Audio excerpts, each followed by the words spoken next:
আসসালামু আলাইকুম বন্ধুরা। এই যে আপনাদের পছন্দের প্রার্থীকে ভোট দেওয়ার পর যে ব্যালট পেপারটা কিভাবে ভাঁজ করবেন এটা দেখে নেন।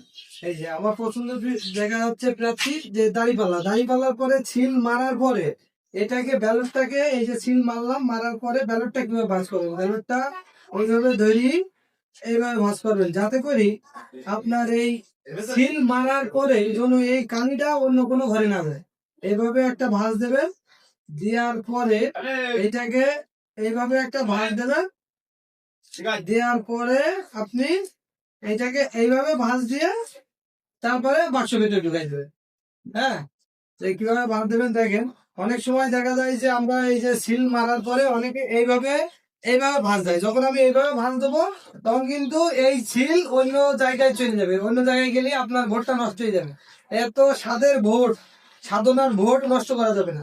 অতএব এখানে সিল মারার পরে এই সিলটা এইভাবে ভাঁজ দিতে হবে, তারপরে এখান থেকে এরকম একটা ভাঁজ দিতে হবে, তারপরে এইভাবে ভাঁজ দিয়ে এরপরে বাক্সই দিতে হবে। ঠিক আছে।